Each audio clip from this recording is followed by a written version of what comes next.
In today's video, I'm going to teach you how to add Stripe payment links for a small product store in Webflow. Start by opening your browser and going to dashboard.stripe.com. Log into your Stripe account. Once the dashboard loads, look near the top and make sure you see the message that says you are testing in a sandbox and that changes here do not affect your live account. This confirms you are in test mode. Next, move to the left sidebar, click Payment, then click Payment Links. The Payment Links page opens, and you should see an empty list with a Create Test Payment Link button in the top right. Click Create Test Payment Link. A setup screen appears with a type selector. Open the drop-down, choose Products or Subscriptions, then click Next. In the Product section, click the field, then choose Add New Product. A product form opens. In the Name field, type the product name shown on your screen. Give the typing a moment so the entry is clearly visible. Then move down to Amount and enter the price shown on your screen. Check that the currency is set to USD. Leave the pricing option on One-Off, which is the default setting. Then click Add Product. This places the product into the payment link you are building. Now go to the left panel and click After Payment. Leave the setting on Show a Confirmation page. There is nothing else to change here. Move to the top right and click Create Link. Stripe generates the payment link and opens the confirmation screen. Find the clipboard icon next to the new URL and click Copy. Keep that link available because you will paste it into Webflow next. Switch over to your Webflow Designer tab. On the canvas, click the first button that should open checkout for this product. In the right sidebar, open the Settings tab. Scroll down to Link Settings. Open the link type dropdown and select URL. In the URL field, paste the Stripe payment link you just copied. Then tick the Open in New tab checkbox so the checkout page opens separately from your site. Go back to the Stripe Payment Links tab and click New again. This starts the same flow for the next product. Choose Products or Subscriptions. Click Next, open the Product field, and click Add New Product.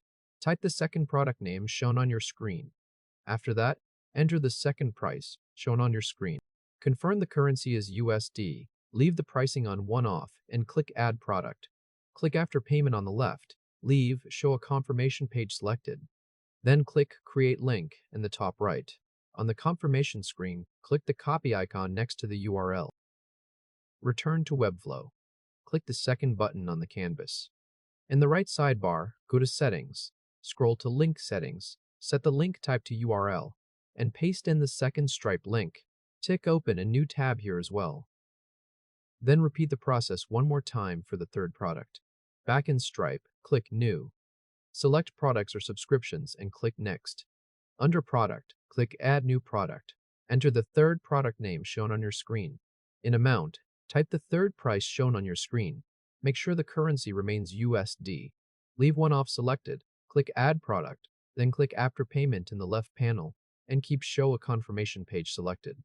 Click Create Link and copy the new URL from the confirmation screen. Go back to Webflow again. Click the third button on the canvas. Open the Settings tab on the right. Scroll to Link Settings. Choose URL from the dropdown and paste the third Stripe payment link into the URL field.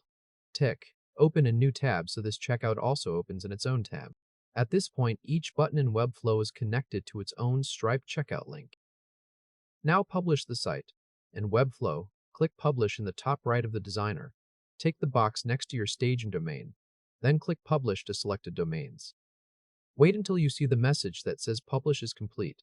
Then click the small arrow next to the site URL to open the published page in a new tab. On the live page, click the first Product button. A new tab should open with the Stripe-hosted checkout page showing that product name and price. To test the full checkout flow, type the test card number shown on your screen. In the expiry field, enter 12/34. In the CVC field, type 123. In the zip field, enter any zip code shown or accepted on screen. Then click Pay. You should see a green Payment Successful confirmation on the Stripe checkout page. Back in the Stripe dashboard, open the Payments tab, and you will see a new test payment matching that amount. If this helped, hit like and subscribe for more quick tutorials. Your published Webflow site is now working as a simple product storefront, with each button sending visitors to its own Stripe-hosted checkout page.